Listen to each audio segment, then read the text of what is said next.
Nossa conversa hoje vai ser sobre o mundo jurídico brasileiro.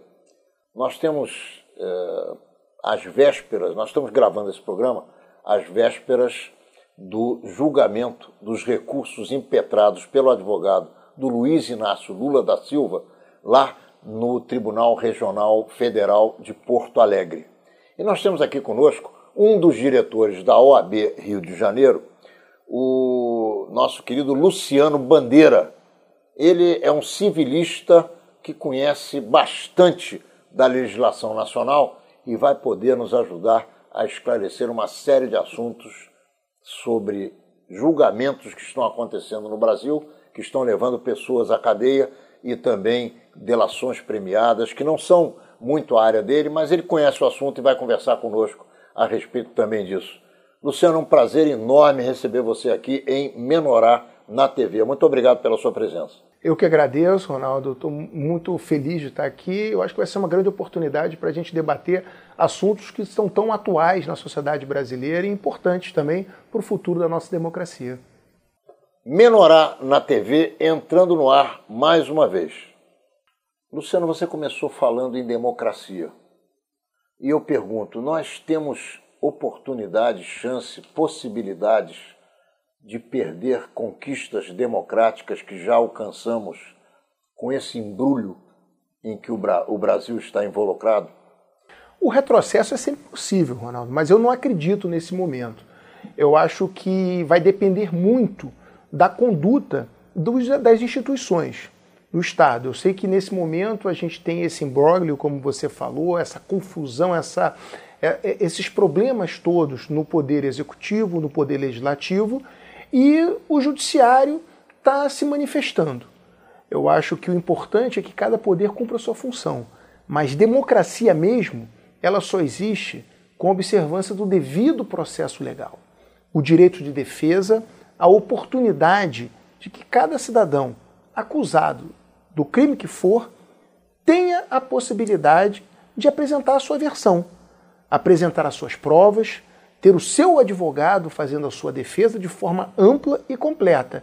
E a partir daí, os diversos graus de jurisdição terão a oportunidade de, examinando o processo, as provas dos autos, proferirem uma decisão que, em tese, se alcance o ideal de justiça. Olha só, o brasileiro médio hoje, ele está julgando pelos jornais. Pessoas são acusadas ou têm seus nomes ventilados pela imprensa e o povo julga, condena ou absolve. Muitos foram condenados pela justiça, mas muita gente quer outras condenações. E até condenações de pessoas que estão com processos em prateleiras, como é o caso, por exemplo, do Renan Calheiros, que não consegue ser julgado, ou talvez esteja até feliz com isso, não é julgado pelo Supremo Tribunal Federal, mas ainda assim, no impeachment da ex-presidente da República, ele faz um acerto com o ministro do Supremo Tribunal, Lewandowski, e os dois interpretam a Constituição, permitindo à presidente Dilma Rousseff continuar com os seus direitos políticos, quando é clara a lei brasileira que declara que quando alguém, presidente da República, recebe um processo de impedimento, ele também perde os seus direitos políticos. Como é que você enxerga essa questão? Eu acho que num momento conturbado politicamente, como nós vivemos no país, o impeachment de um presidente da República nunca é bom ou produtivo para a sociedade. É sempre muito ruim. Da forma que ocorreu, com todas essas diferenças, posições radicalizadas, tanto a um lado quanto do outro, ele esconde um pouco, traz uma nuvem sobre a clareza do processo. O Supremo Tribunal Federal tem reinterpretado a Constituição de forma muito ativa. E aí nós vamos na questão do ativismo judicial que a gente enxerga hoje. O que deve se observar é o que existia na essência, na origem do poder constituinte originário. O que aquelas pessoas que se reuniram naquela constituinte, elas efetivamente queriam com aquela norma. E eu acho que é aí que é o ponto. O ponto em que o Poder Judiciário começa a reescrever a Constituição como uma tela em branco. Então vão ter vários momentos em que o Poder Judiciário, o Supremo Tribunal Federal, tomando essa postura, vai ter decisões que vão agradar a população e vão ter decisões que vão desagradar. Eu dou um exemplo muito claro. A questão da prisão em segunda instância. O texto constitucional, ele é absolutamente claro que não cabe a prisão após julgamento de segunda instância, só quando houver o trânsito em julgado. É literal, não há o que interpretar disso, mas o Supremo diz que pode. E agora parece que vai reexaminar, reinterpretar isso. E aí a consequência disso são o quê? Decisões como essa, como você colocou. Quer dizer que parece que todos os cidadãos brasileiros são iguais, mas não tanto, é isso? Parece um pouco. Então a interpretação à luz de uma manifestação da opinião pública. E você deve observar sempre, nós devemos observar, Ronaldo, que o Poder Judiciário, ele é o único poder da República que não é eleito. Ele não é eleito, ele tem as suas formas de acesso ao Poder Judiciário justamente por isso. Porque é função do Poder Judiciário, muitas vezes, ser contra-majoritário. O juiz não pode nunca julgar olhando o jornal, olhando a opinião pública. Ele tem que julgar com a verdade dos autos. Mas ele tem que julgar, ele não tem que interpretar. Lei escrita e cláusula pétrea não são para serem interpretadas, na minha opinião. Eu aprendi isso lá na faculdade, eu já estou velho, mas eu fiz uma faculdade de Direito, também sou advogado, você sabe disso. Eu sei disso. E lá eles me ensinaram, rapaz, que juiz não tem que interpretar a lei, ele tem que fazer julgamento, olhando as provas dos autos, não é isso? E adequar, né? Adequar ao que ele vê daquela verdade do processo, a verdade dos autos, à legislação. E é isso que fica um pouco difícil hoje em dia com esse ativismo judicial muito intenso.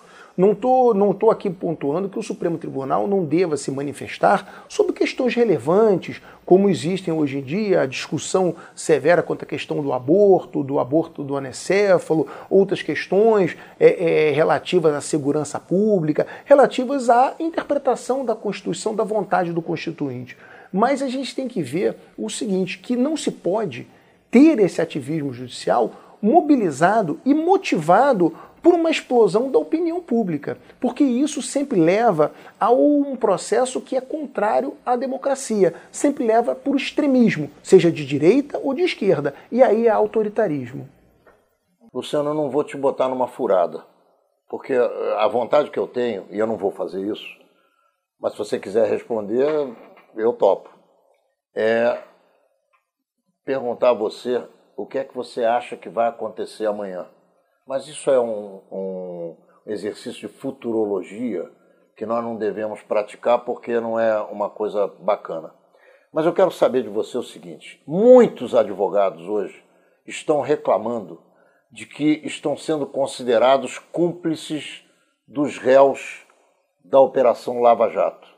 Tem seus escritórios violados, aqui esteve o presidente do IAB, o Técio Lins e Silva, que fez essa denúncia, tem os seus arquivos mexidos, tem uma série de limitações hoje e até respondem a processos como membros de quadrilha. Então eu pergunto a você, o que é que a OAB, a instituição da qual você é dirigente, deve e pode fazer em benefício desses advogados e da profissão de advogado, da garantia da profissão de advogado? Deve estar fazendo, Ronaldo. É muito importante essa pergunta, porque quando se limita a atividade do advogado, é o primeiro passo para o fim da democracia. O advogado é a atividade profissional fundamental para o processo democrático. E quando se intimida advogado, impede que ele desenvolva com plenitude o seu exercício profissional, nós estamos impedindo que o processo democrático se evolua. Então o que nós fazemos? Nós defendemos os advogados, representamos contra magistrados, delegados, promotores que tomam atitudes como essa e atuamos na defesa civil e criminal dos colegas que têm experimentam esse tipo de violação. Agora, o importante para a sociedade é ver que qualquer cidadão, tem que ter direito de defesa. Ele pode, muitas vezes, ser culpado, ser condenado, mas que tenha o devido processo legal, que tenha um advogado ali, para não permitir que até na punição ela não seja na dose certa, não seja de acordo com a legislação. Isso, o nome disso é democracia, é o cidadão igual em todas as circunstâncias. O que você acha da mãe, do comportamento da mãe de um condenado que é agrilhoado nas pernas e algemado nos braços? Essa cidadã nunca veio a público reclamar do próprio filho pelos malfeitos que praticou, mas vem a público reclamar das algemas que o filho está usando. Como você enxerga esse tipo de procedimento? E mais do que isso, o que é que você imagina que a sociedade pense desse tema, desse assunto? A primeira coisa que eu acho que a gente tem que observar é que é impossível a gente fazer uma crítica à mãe.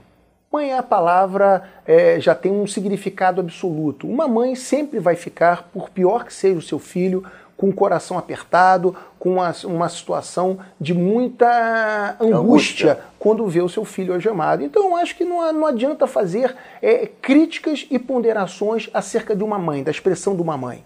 Tem que ser sempre levado em consideração a sua condição. Agora, eu acho o seguinte, que justiça num Estado democrático não é vingança.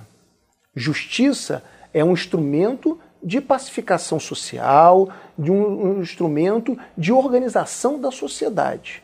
Então, o Estado não pode ser nunca instrumento de vingança.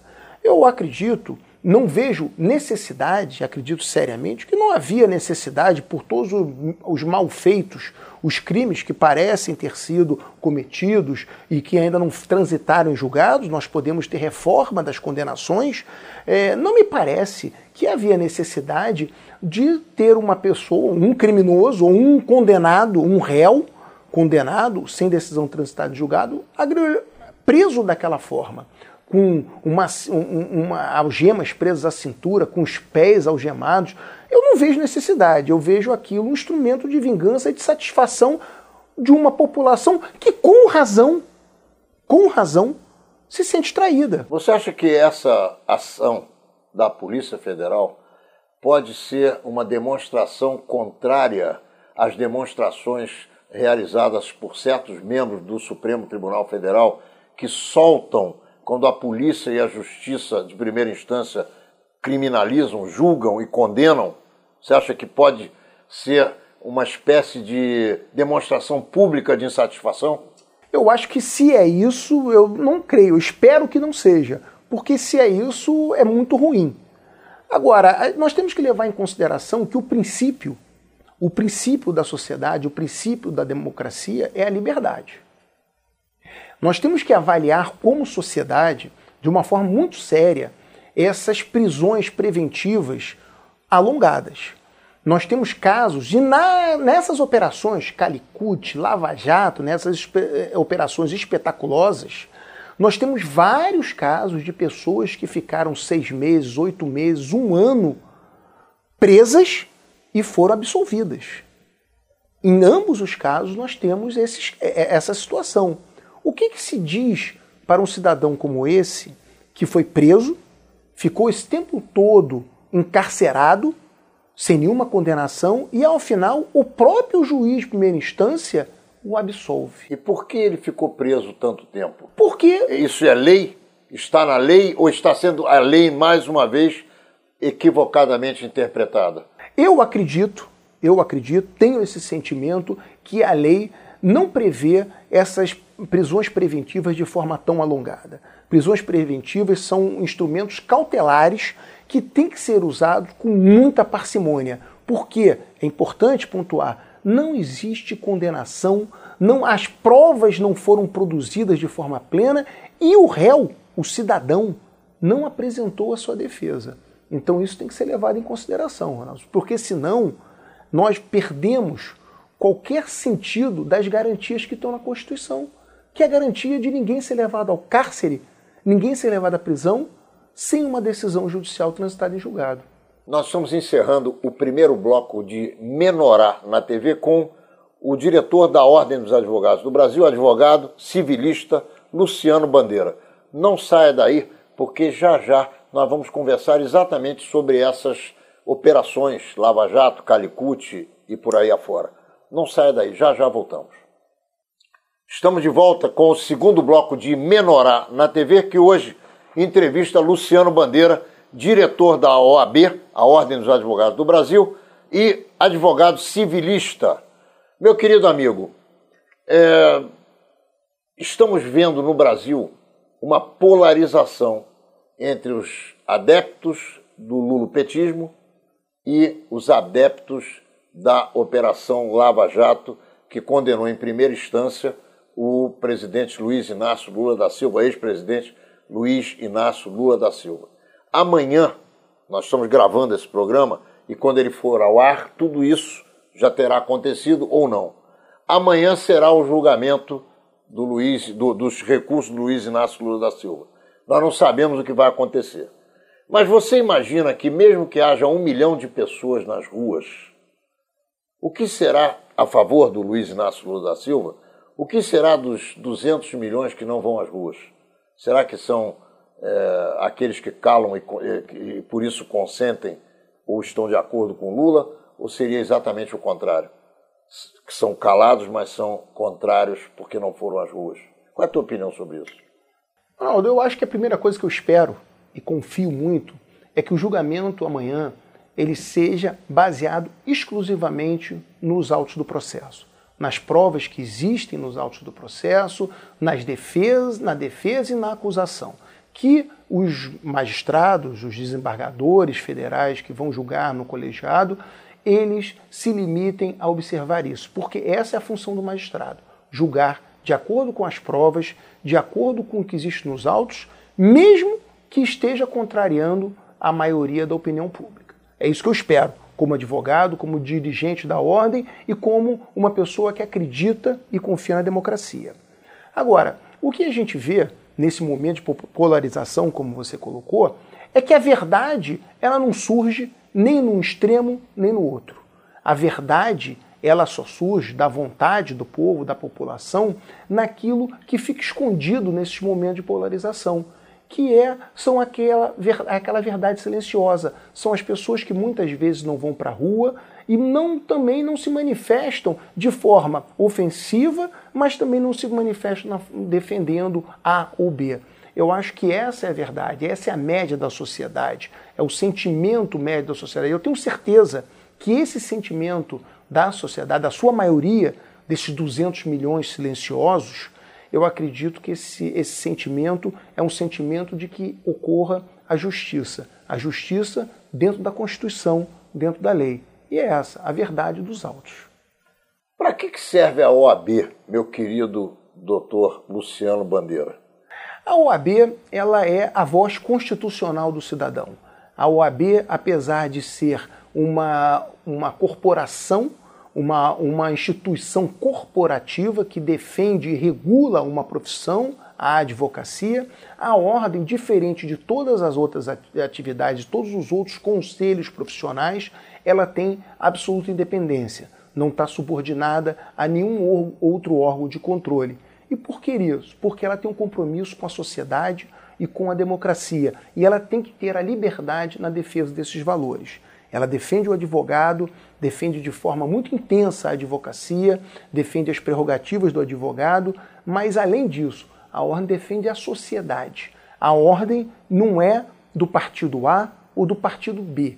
A ordem é um instrumento e principalmente um patrimônio da sociedade brasileira. E a ordem já mostrou isso em vários momentos muito difíceis do nosso país. E eu tenho certeza que nesse outro momento conturbado que a gente vive, a ordem vai aflorar como a voz do cidadão e como um instrumento de aperfeiçoamento dessa democracia. Que eu acredito que tudo o que está acontecendo, esse momento delicado da nossa sociedade, que eu espero que com a eleição da presidente do final do ano isso se amenize, porque nós teremos um governo eleito diretamente e com responsabilidade do voto do povo.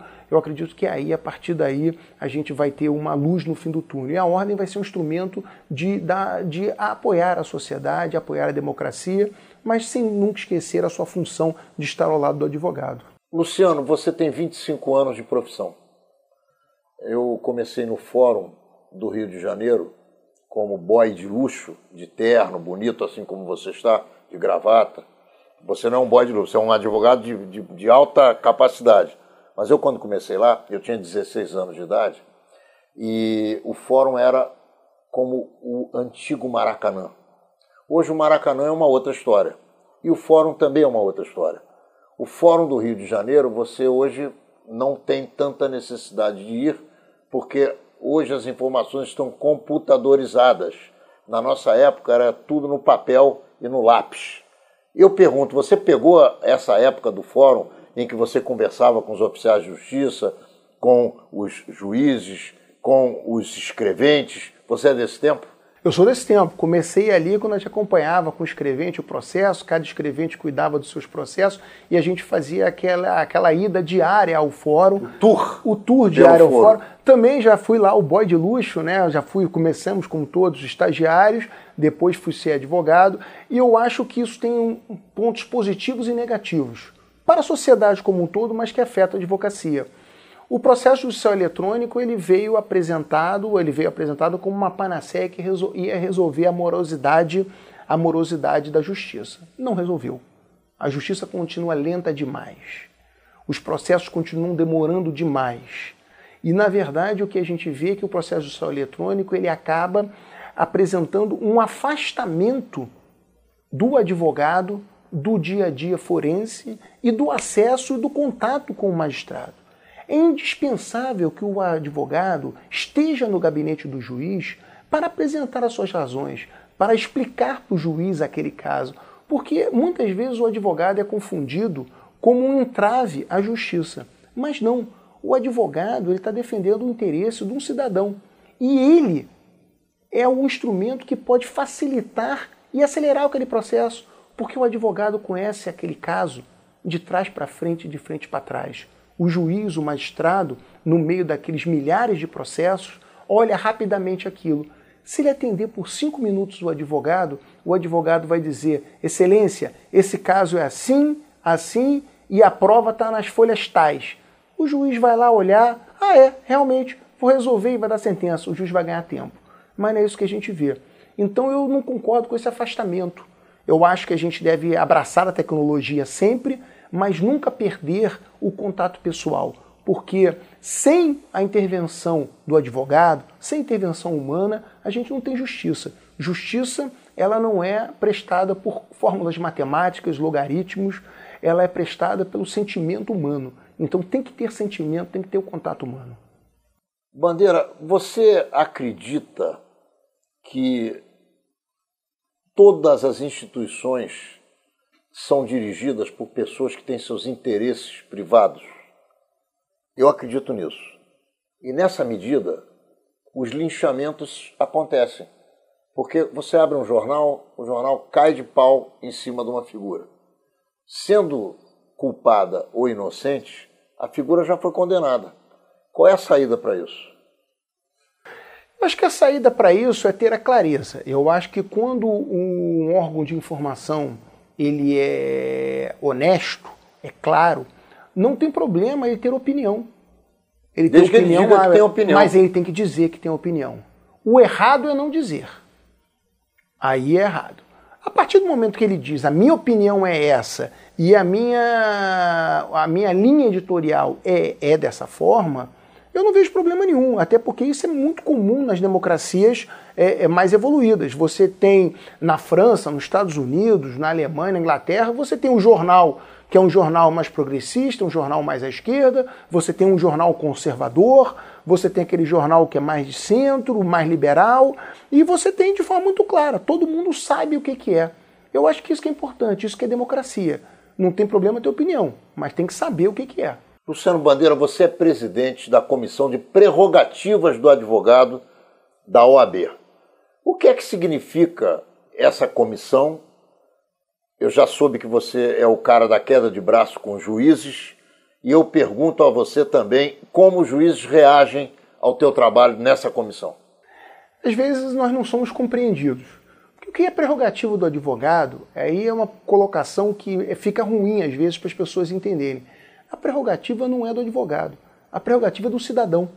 Porque o advogado ele precisa de garantias para poder, sem qualquer receio, defender aquele direito que o cidadão confiou ao advogado. Então ele precisa ser recebido pelo magistrado, ele precisa ter imunidade no que ele diz, no que ele escreve, para ele, com destemor, lutar, brigar mesmo até o fim por aquele direito. Muitas vezes o nosso trabalho na comissão de defesa do advogado dessas prerrogativas é incompreendido, porque os magistrados entendem que nós estamos interferindo na sua atividade, mas não. O advogado ele é indispensável para a administração da justiça, a Constituição já diz isso. Então o advogado ele é um instrumento facilitador da solução dos litígios. Então quando a magistratura aceita a participação dos advogados de forma plena, nós temos uma justiça melhor. Nós temos decisões que abrangem e compreendem de forma melhor aquela questão de ambos os lados. Então o advogado e o defesa das suas prerrogativas é algo fundamental para que a gente tenha justiça de um Estado democrático. Luciano Bandeira, você gosta de futebol, né?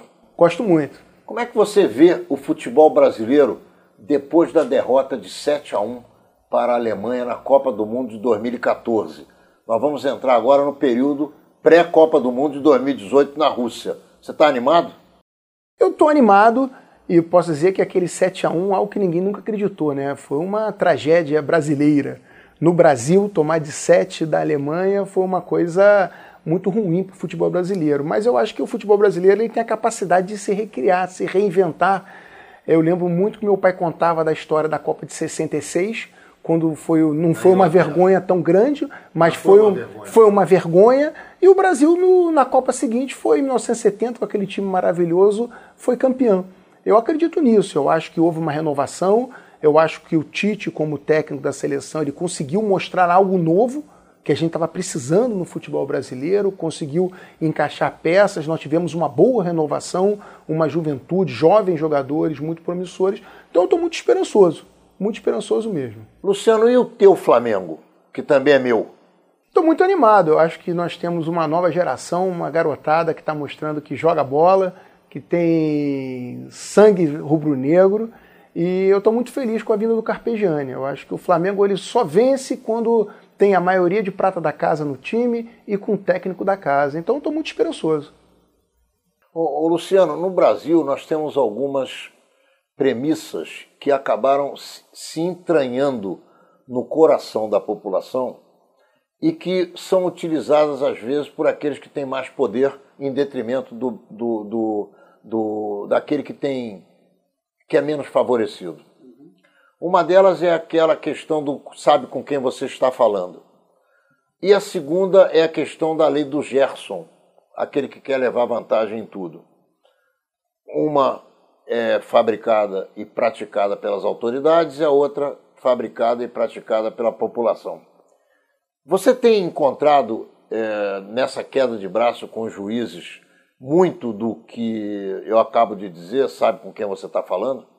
Isso acontece, mas eu posso garantir que a maioria da magistratura, a sua maioria, são pessoas, homens e mulheres bem intencionadas e comprometidas com a administração da justiça, com a entrega de uma boa justiça para o cidadão.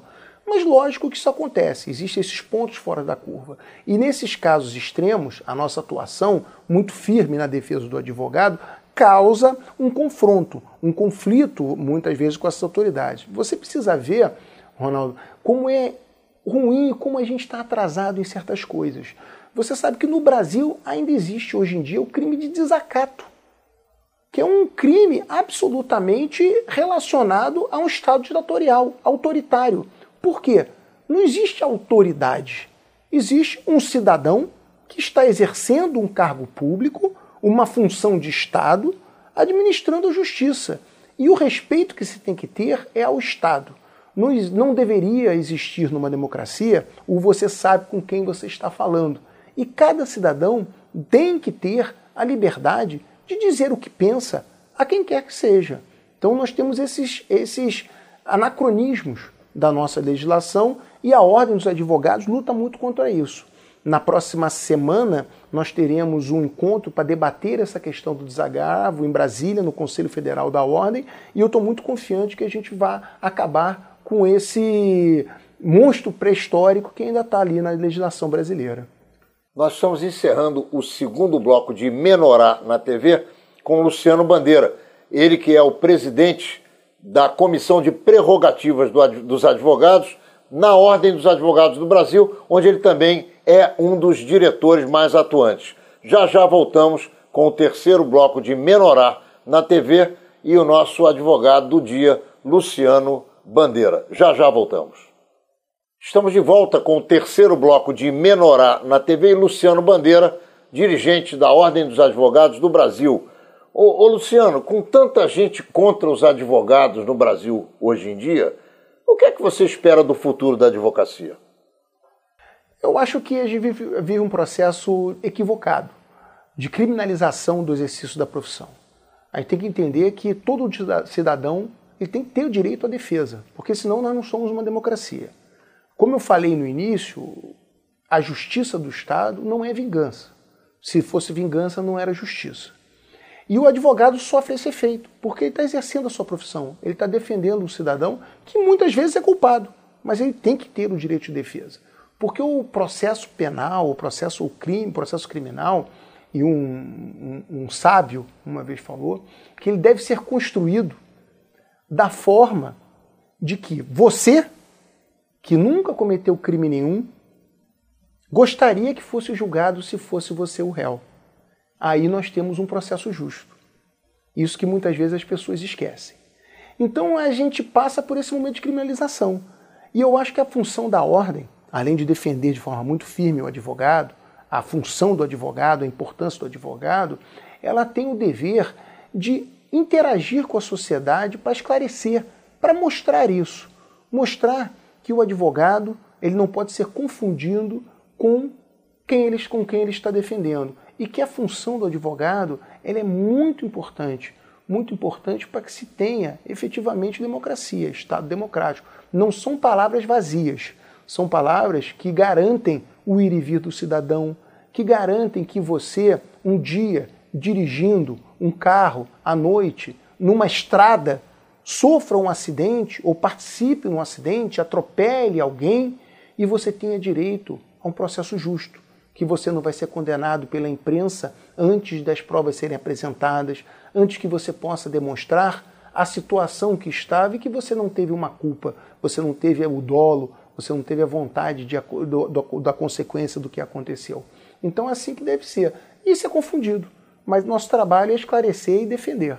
O que é que você pensa do linchamento da classe política no Brasil, assim como houve o linchamento da classe dos advogados há 15, 20, 25, 30 anos atrás? Talvez você tenha pegado esse tempo, quando se dizia que os advogados eram todos ladrões. Eu acho muito ruim, porque eu tenho muito clareza que fora da política não há solução para o nosso país, porque solução fora da política é uma solução da ditadura, e a ditadura já se mostrou em vários momentos, tanto as de esquerda quanto as de direita, que no mundo não trouxeram os resultados que se prometeram. Então a democracia pode não ser perfeita, mas do que a gente conhece ainda é o melhor sistema. Então nós temos que trazer pessoas que tenham vontade, que tenham desejo de participar, de se dedicar, pessoas capazes para a política. E a criminalização da política, assim como a criminalização do advogado, afasta essas pessoas. Eu acho que nós devemos, sem dúvida nenhuma, combater a corrupção. Não existe ninguém que seja a favor da corrupção. Não existe nenhum cidadão que queira que a corrupção se aperfeiçoe, se continue, que seja eternizada no nosso país. Mas nós não podemos esquecer de que as instituições, a instituição política, a instituição de ser deputado federal, ser deputado estadual, ser senador, governador, presidente, ela é fundamental para que a gente tenha um avanço no processo civilizatório nosso.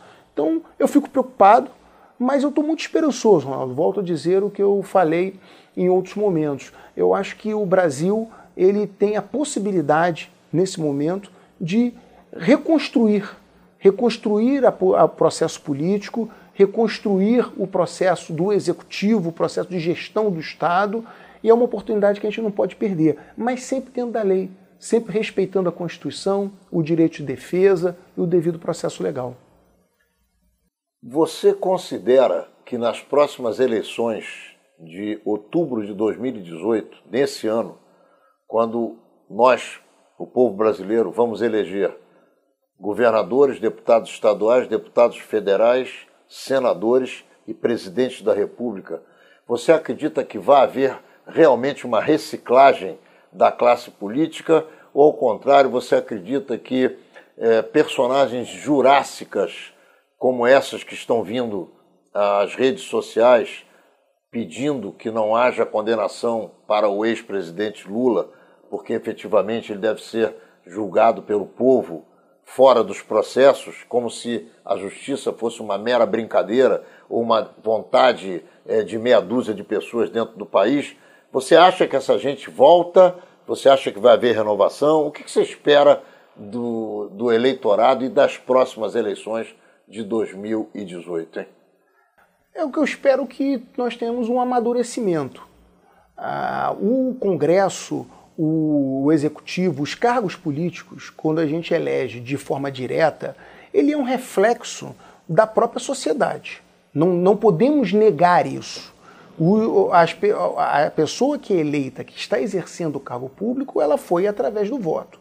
Então ela representa algo de uma sociedade, uma parcela maior ou menor da sociedade. Eu destaco que, apesar do que ocorre hoje com essas operações, que eu acho que são muito espetaculizadas, elas são levadas muito para a imprensa e pouco para o processo, para o conteúdo das provas, eu acho que elas representam um desfavor, quando se torna essa espetacularização delas, um desfavor para a democracia. Tem que se ter, sem dúvida nenhuma, um combate, mas eu acredito que deve ser feito dentro dos autos, sem espetáculo.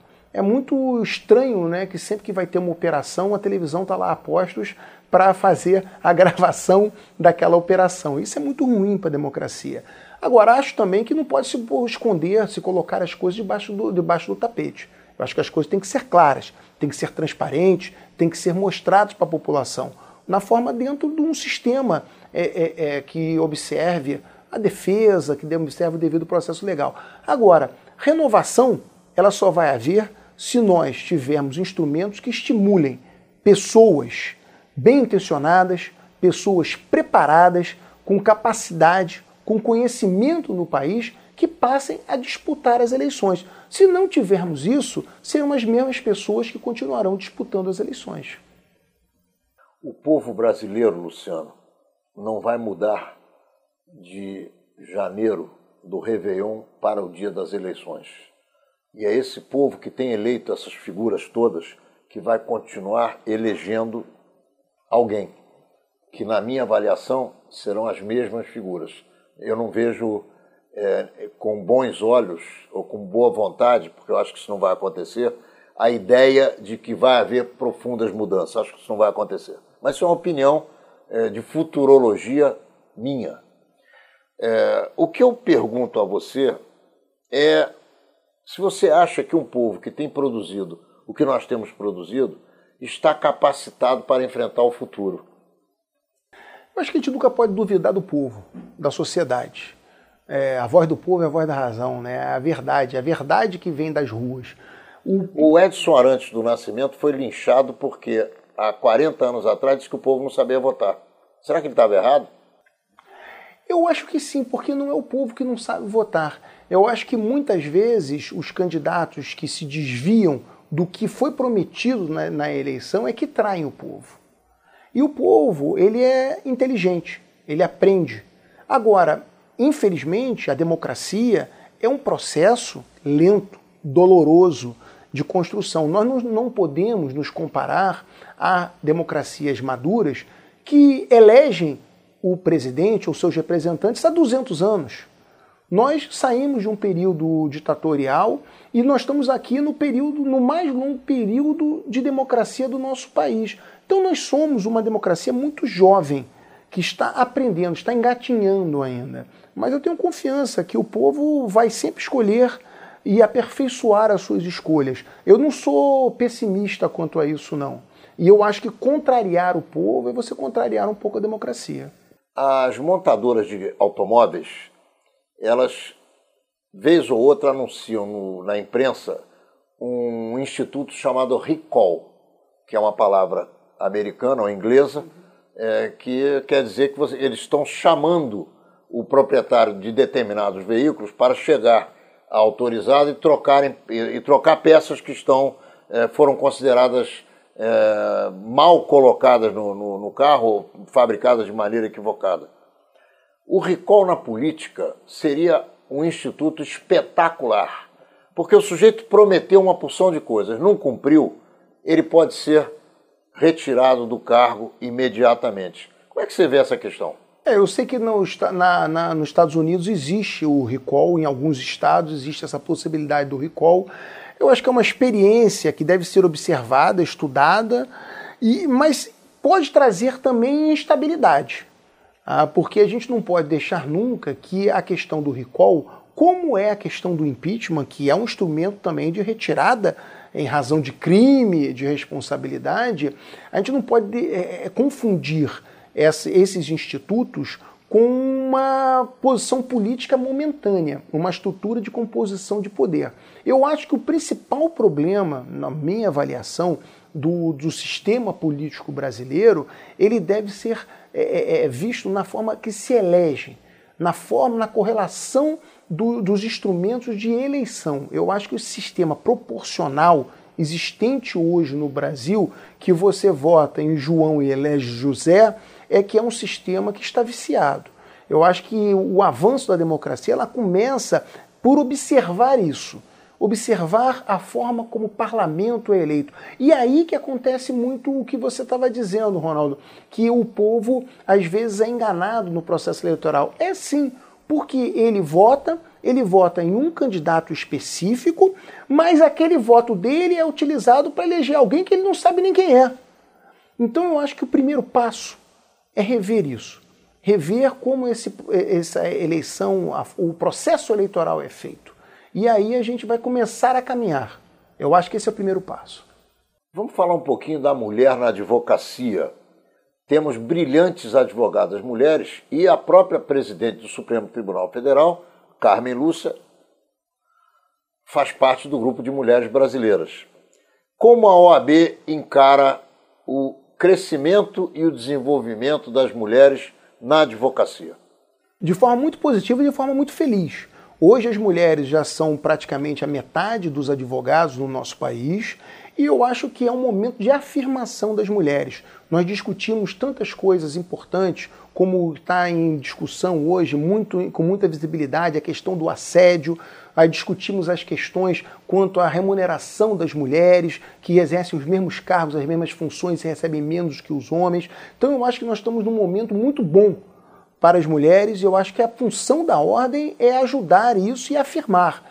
Nós modificamos e estabelecemos a obrigatoriedade de pelo menos 30% dos cargos eletivos da Ordem dos Advogados serem compostos por advogados, por mulheres. Eu acho que 30% é pouco. Nós devemos voluntariamente aumentar essa participação das mulheres para que isso reflita o que é a verdade da sociedade. As mulheres são metade da nossa sociedade, em alguns lugares um pouco mais da metade. Então as mulheres devem ter, em todos os momentos, representadas dessa forma. Um pouco mais da metade, na metade ou mais, mas uma afirmação das mulheres é muito importante e eu acho que a Ordem tem feito um trabalho fundamental nisso. É parceira das mulheres nessa vontade de igualdade.